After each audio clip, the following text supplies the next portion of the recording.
안녕하세요. 약사 이지양입니다.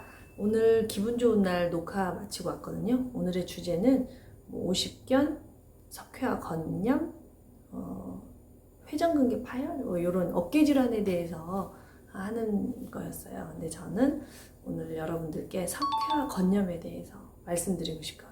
그러니까 어깨가 왜 석회화되는가? 어깨가 석회화되는 거는 사실 젊은 사람들한테도 많이 나타나요. 어깨가 이렇게 딱딱하게 돌처럼 굳어가지고 항상 어깨가 무겁고, 그리고 어깨에서부터 팔이나 위로는 목, 밑으로는 팔까지 통증이 이렇게 내려가면서 굉장히 고통을 호소하는 질환이거든요. 그러면 도대체 왜 가벼워야 될 어깨가 이렇게 무거워지고 여기에 석회가 돌이잖아요. 돌석자. 돌 같은 것이 쌓이는지 한번 같이 고민해 보실까요? 석회화 건염이 생기는 이유 중에 가장 큰 것은 바로 뼈에서 칼슘이 빠져나와서 어깨에 붙기 때문입니다. 도대체 뼈에서 칼슘이 왜 빠져나왔을까요? 원래 칼슘은 뼈에 있어야 되는 거잖아요. 뭐든지 제자리에 있을 때 가장 아름답잖아요. 그렇지 않습니까? 물건이고 사람이고 자기가 있어야 할 곳에 있을 때 가장 빛나는 법인데, 무슨 이유로 도대체 칼슘이 뼈에서 빠져나올까? 그러면 뼈는 괜찮을까요? 석회화 건염에 시달리시는 분들은 많은 분들이 골연화증이라든가 골다공증에 또 많이 노출이 되어 있거든요. 그럴 수밖에 없는 게 뼈에 있는 칼슘이 여기로 올라붙으니까 뼈에는 칼슘이 빠져나가서 구멍이 숭숭 뚫리겠죠. 그래서 이런 분들이 이제 추워지는 계절에는 골절도 많이 온단 말이죠. 그래서 많이 조심을 해야 되는데, 원래 우리가 음식으로 칼슘을 많이 이제 복용을 하잖아요. 음식으로 들어오는 칼슘을 식이성 칼슘이라고 그래요. 식이칼슘. 이런 식이칼슘은 필요한 만큼만 흡수되고요. 필요 이상은 다 배설이 돼요. 그런데 뼈에서 녹여서 쓰게 되는 칼슘은 그걸 할 수가 없는 거예요. 그냥 뼈에서 녹여서 우리가 이유가 있으니까 뼈에서 뺐을 거 아니에요? 빼고 남은 것이 빠져나가지 못하고 어깨에 다 달라붙어요. 그러면서 마치 모래사장이 파도에 밀려서 이렇게 쌓이듯이 여기에 쌓이게 되는 거예요. 그러면 우리가 음식으로 칼슘을 먹을 수 있는데도 불구하고 왜 굳이 뼈에서 칼슘을 뺐을지 한번 생각을 해봐야 되지 않을까요? 무조건 석회를 녹여서 수술로써 물리치료로 이렇게 하는 어떤 물리적 요법, 수술적 요법을 만 생각할 것이 아니라 도대체 왜 이런 일이 일어났을까를 생각하는 게 순서잖아요. 제가 이제 오랫동안 상담을 해보면서 또 공부해보면서 알아차린 거는 우리 몸에서 대사의 방향성이 바뀌어졌을 때, 쉽게 말해서 우리 몸이 우리가 먹은 음식을 혈액으로 만들어서 몸을 재건하고 내 몸을 지키고 활동을 하고 이런 게 이제 정상적인 건강한 대사 사이클이잖아요. 그런데 우리가 스트레스를 강하게 받잖아요. 그러면 이 대사 사이클이 완전 역방향, 토네이노처럼 반대 방향, 파괴하는 쪽으로 변합니다.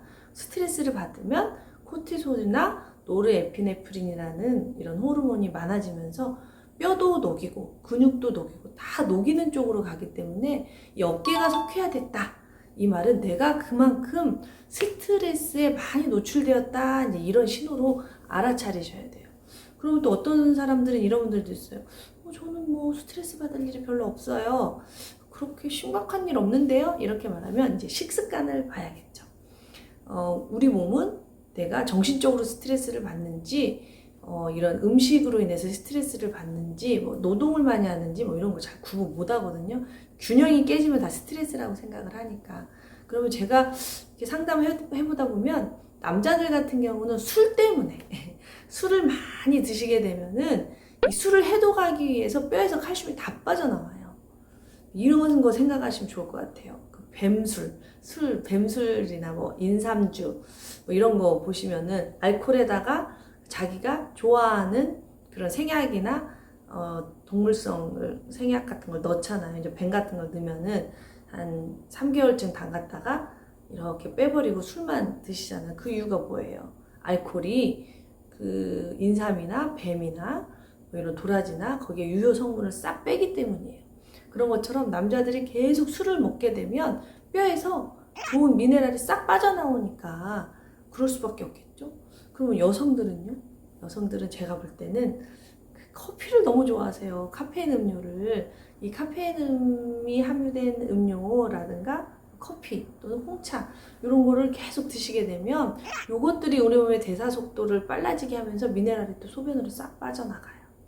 그러면 우리 몸에서는 필요한 만큼은 어떻게든 보충을 해야 돼요. 왜? 심장 때문에. 그 심장에 칼슘이 없으면 심장이 정지해 버리거든요. 그러니까 뼈에서라도 빼서 쓸 수밖에 없는 거죠. 근데 여하튼 또 담배도 있겠죠. 또 약물도 있을 것이고 여러 가지 이유로 몸에 칼슘이 부족하면 뼈에서 쓰는데 이런 것들을 보충을 해주지 않으면은 계속 뼈에서 빠져나와서 석회로 쌓일 수밖에 없습니다. 그러니까 무슨 말이냐면 석회화됐다, 칼슘이 쌓였다, 그러니 칼슘을 안 먹어야 되냐 이게 아니라 오히려 미네랄, 칼슘만 드시는 것보다는 칼슘, 마그네슘, 아연, 셀레늄, 요즘 비타민 K까지 이렇게 들어있는 그런 제품을 같이 드시는 게 훨씬 좋다는 거죠. 왜? 들어오면 굳이 뼈에서 쓰지 않으니까. 근데 술 드시고 커피 마시고 담배 피고 그러면서도 스트레스도 몽땅 받으시면서 이런 영양도 태워주지 않는다. 음식도 뭐 불규칙적으로 드신다면 어깨가 석회화될 수밖에 없다는 거죠. 그래서 저는 이제 이런 분들에게 어떤 것들을 많이 권해요. 첫째로 미네랄이고요. 둘째는 비타민 D죠. 왜 그러겠어요? 햇볕이 없으면은 이 비타민 D의 자극을 받지 않으면 우리 몸이 칼슘 흡수를 잘 못하거든요. 그러니까 야간 근무하시는 분, 밤에 잠 못 자시는 분들이 어깨 석회화가 많이 일어나겠죠. 그리고 또 이 혈액순환이라고 하죠. 혈액이 온몸으로 잘 돌아다니면서 영양분을 공부를 하는 건데 혈액순환이 안 되는 사람들도 어깨 석회화가 많이 돼요. 그래서 혈액을 공급해주는 뭐 조혈 비타민도 많이 권해드릴 때도 있고요. 상태에 따라서 또는 혈액 순환이 안 되시는 분들 있죠. 혈액이 점도가 많아졌다든가 이런 사람들은 혈액을 좀 이렇게 잘 흐를 수 있게 도와주는 나토키나제 성분이라든가 요즘은 제가 또 많이 권해드린 게 전칠상 이렇게 어혈을 치료하는 그런 한약 제제가 있거든요. 그런 거 들어있는 것도 제가 많이 추천해드리고 저번 50견 때도 말했듯이 관절을 부드럽게 하고 염증을 없애주는 오메가3도 많이 권하고요.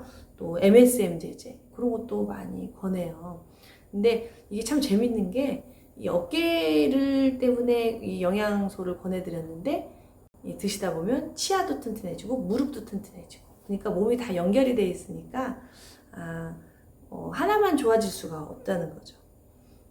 여하튼 이 석회화 건염이 일어났을 때 무조건 물리치료라든가 수술이라든가 이런 거 생각하기 전에 왜 나에게 이런 일이 일어났는지, 햇볕을 너무 안 보는지, 밤에 잠을 못 자는지, 먹는 것이 부실한지, 또는 나의 영양소를 빼가는 어떤 특정 음식을, 특정 기호식품을 너무 많이 섭취하는지 이런 거를 잘 살펴보시면서 물리치료도 하시고 경우에 따라서는 너무 석회가 심하면 수술요법도 쓸 수가 있겠죠. 그러나 수술만 하고 이런 생활 습관을 고치지 않는다면 또 재발할 수 있는 거잖아요. 이제 이해되시죠?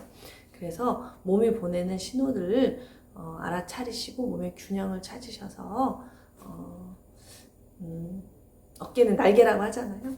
120살 때까지 삶의 질을 좋게 유지하셔서 건강하셨으면 좋겠습니다.